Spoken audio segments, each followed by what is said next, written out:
Get ready. Hey there, Star Wars lovers, and welcome back to another Kenobi review. So we're looking at part 5 of Obi-Wan Kenobi, the series on Disney Plus. So let's move on over to here. Hi guys, and welcome back. So a little bit later with the review for this one. Do apologize about that, but we are here now to chat about Obi-Wan Kenobi part 5. So I'm going to try and do as much spoiler free as I can at the beginning. It's going to be very, very small, and then we're going to go into some spoiler territory there. So one of the spoiler frees I want to say about this is Hayden Christensen, great acting in it.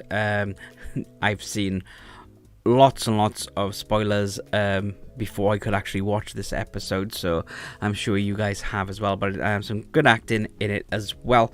There now with the music, I know I very rarely comment on the music because it's quite subtle, but there's scenes in it which are more flashback scenes, and it is very much it's very heroic and Jedi like. I would have liked it to have like some connection with some older tracks and things from the prequel movies, but not quite in this one.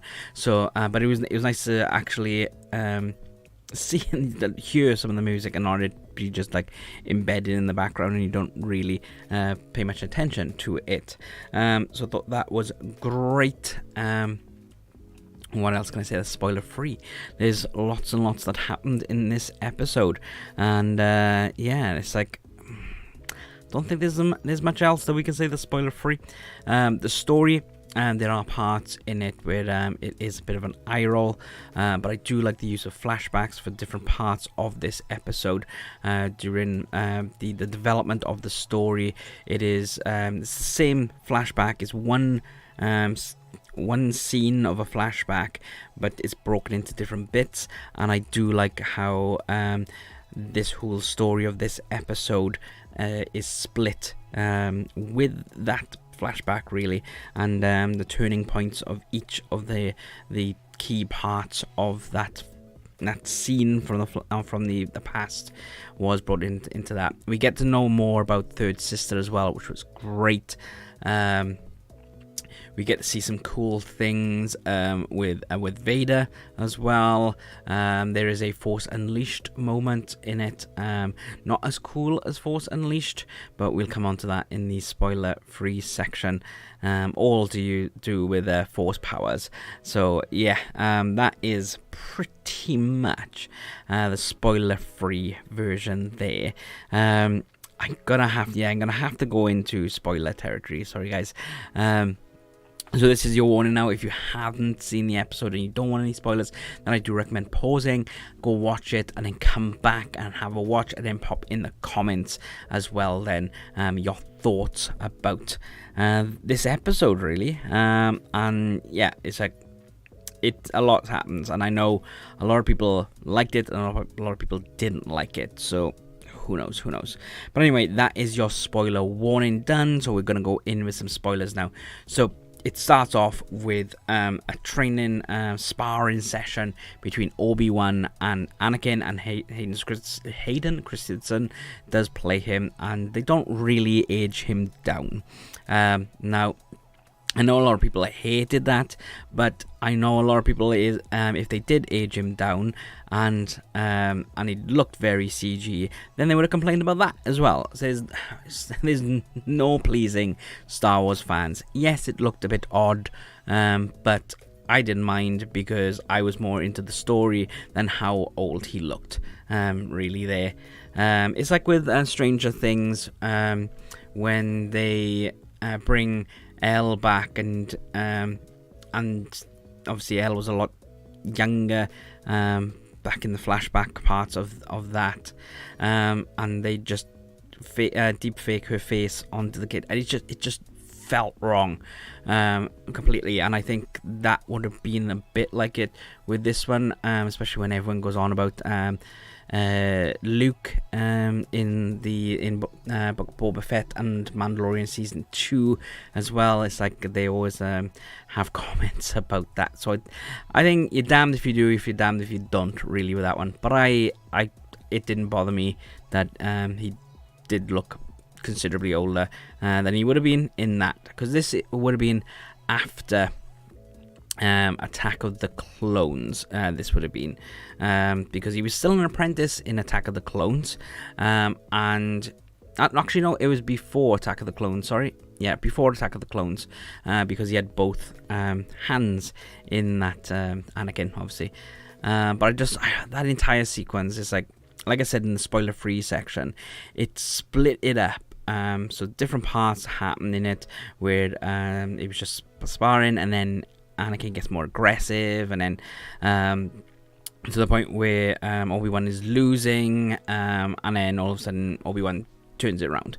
So it's like that's pretty much the episode in a nutshell, really. Obi-Wan still wins in the end because of his patience and his wisdom, whereas Anakin or Vader is very aggressive and predictable, because Obi-Wan knew he was going to come in and assault them because he hasn't got patience and stuff like that. So Obi-Wan could plan the whole thing, and he didn't really know about Third Sister until he was there. So then he used that card, and that was great. So let's have a little look at my notes then. So Third Sister is appointed as Grand Inquisitor at the start. We all knew that was going to happen. And then we also knew at the end the Grand Inquisitor comes back because we've seen him in Rebels. So we know he's not dead. So that was, again, that was like one of the eye roll disappointing bits on it. But other than that, great. So with the droid, with the little layers droid as well, they used it wasn't just a tracking device, that they controlled the droid to lock down the facility and things. And it's like, I thought, fair enough, yeah, okay, that's a quick cop out story, but believable as well. So yeah, it's neither here nor there with that one. It was nice to see that there was a Jedi logo on the wall, and Obi-Wan does say, "The light will fade, but is never forgotten." And I thought that was a really nice little saying for the Jedi, really, because they are all lost and everything now. So we were led to believe there were only 2 Jedi in the original trilogies left, but obviously there were a lot more, and a lot of the Jedi are disconnected from the Force and stuff, like Obi-Wan was at the beginning of this series, but he's brought the Force back with him because it's easier to hide when you don't have the Force. Yeah. There was a collection of lightsabers and Jedi robes there, which was quite sad, really, and because you could see that they've given up their life of a Jedi, and this is the connection there. So obviously Vader's going to take all those sabers now, isn't he? Or destroy them, whatever he's going to do. So it's a bit of lineage lost there, really. So in the flashback, Anakin says, "Mercy doesn't defeat the enemy, Master. That is why you are going to lose." Now, we all know what happens in Revenge of the Sith. Obi-Wan does actually defeat him. So we all know that this whole sequence is going to be his arrogance and aggression versus Obi-Wan's persistence, wisdom, and patience. And he wins overall, really. What else we got? There's a nice little story about I keep forgetting the character's name. The officer lady who is a traitor to the Empire. She says that they hunted families and things, and there was 4 families which are Force sensitive, and 14 people died, including 6 children, and that's why she helps the Jedi escape now and things. And it's like, that's quite horrific and things, and it's this whole story of the Empire will kill children, because right at the start you see Order 66 and younglings dying and stuff like that. We all know what happens in Revenge of the Sith, and then Obi-Wan comes in and connects with Third Sister and realizes that she was there for Order 66. She was a youngling. She hid among the bodies of the dead Jedi just to stay alive and escape. So she wants revenge against Vader, so she wants to gain his favor, ready to kill him, pretty much.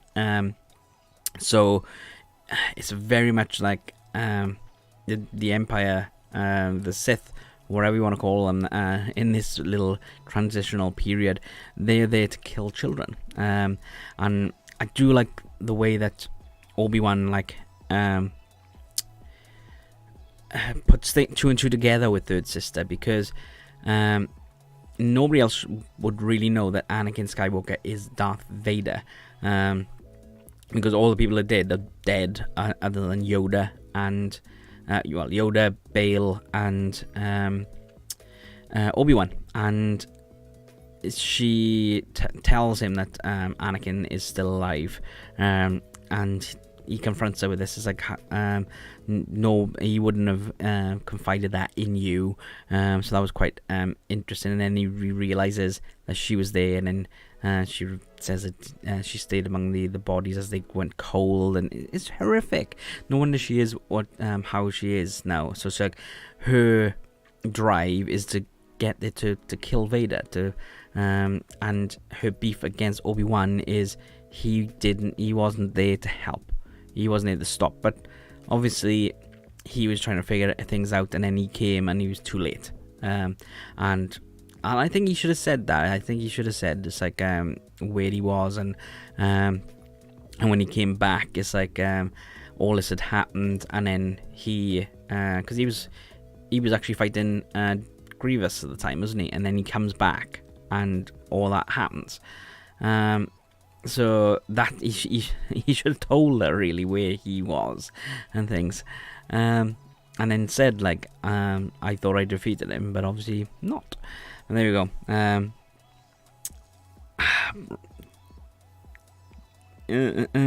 So with the flashback bits as well, Anakin's like saying, it's over, admit defeat. And Obi-Wan's like, why is victory so important to you and stuff. And the brilliant bit with that is Anakin disarms Obi-Wan, and he thinks he's won, but then Obi-Wan does some few kicks and some moves, and then Force pulls Anakin's lightsaber to him, and you can see in his face it's like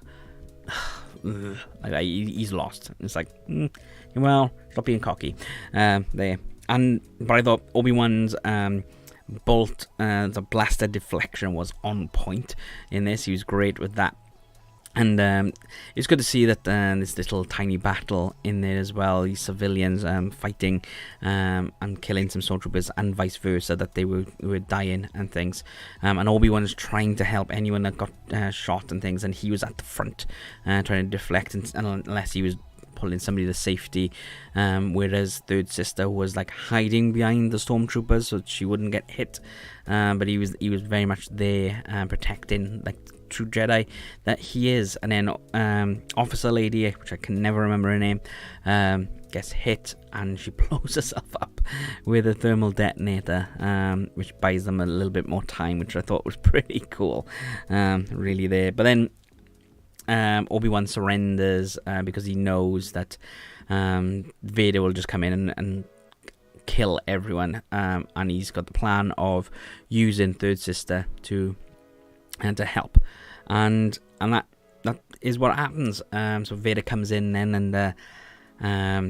and comes after Obi-Wan, and the ship launches, and this is where the Starkiller moment comes in, and he just grabs the ship and pulls it down like that. It's like Starkiller pulls a Star Destroyer down from space, so that's pretty cool. But he does it effortlessly. It's like because his body is broken, he uses the Force a lot, and that's when Third Sister comes in and attacks him, and he's literally just like using the Force to deflect the lightsaber. He does not use his own lightsaber at all on her. He's just using the Force against her, and then he force pulls the lightsaber, splits it in half, chucks one down, and then uses her saber against him. She does manage to disarm him, but then he manages to disarm her and grab both of them, and he's got both the sabers then, which is pretty okay. And then he stabs her, but she's not dead. She's not dead just yet. And that's when the Grand Inquisitor comes back. And so it's like when so the Grand Inquisitor comes back and reveals that she is going to be left in the gutter and things, and that's when it's like, oh, she's not going to die then, because if you just leave someone there, especially in Star Wars, and they're dying, they're not going to die. They're just, unless they die, they could come back. It's like Darth Maul, Darth Vader, everyone pretty much. Everyone who's left die. It's like Mace Windu is probably out there because we never see him die really. It's just great. Blah, blah, blah, blah. And the last bit then is Obi-Wan's dropped his little projector, hollow projector, and it's got a message from Bail saying that if he doesn't hear from him, he'll go to Tatooine and look after the boy there, and that then, and it says like Owen, his name and things like so. Third sister pretty much knows then that there's a special child on Tatooine. She's already met Owen Lars, so she knows that's the person to go to. So I think next episode will be her going after Luke, I think, and then Obi-Wan has to go after her, and I think Obi-Wan will kill third sister in the next episode. Whether we've seen all now of the Vader Obi-Wan conflict, I don't know, because next week is the finale, so I'm going to try and get that out to you guys on Friday evening. So I like to leave it a few days so people can watch it and then come and join in with the chat on there. So make sure to click that subscribe button and the notification bell, and I'll see you on the Friday for that. But I'm going to end that one there, guys. I thought this was an 8 out of 10 for this episode. It was really good. There was a few predictable parts in it, but I did overall enjoy the episode, really. And yeah, tomorrow I'm going to do my Ms. Marvel review, because I've been away with work, so I'm just catching up on everything now. So tomorrow I will watch Ms. Marvel. I did go to watch Lightyear last night, and I absolutely loved it. So I'm hopefully going to be doing a review on Monday for that. So keep an eye out for that, guys. Make sure to click that subscribe button and a notification bell. We got so much Disney, Star Wars, Marvel content coming out. You have no idea how much we are planning for the next 12 months, and yeah, I cannot wait to continue with you on this journey. I'm going to try and get as many videos out as possible for you as well. You might hear a little bit of change in the microphone quality, because if I'm on out on the road with work and things, I will literally use any voice recording things to give you the information out if something massive drops, like last week with the Spider-Man movies that came out when I was just about to leave ready for work. So I quickly put this together and put it out for you guys, and we will always get you the information as soon as we can, whether it's in a video on YouTube or on our social medias and our Facebook group. All the links are in the description. But that is it, guys. I'm gonna leave you with that, and I'll see you tomorrow for a Ms. Marvel review. Bye, guys.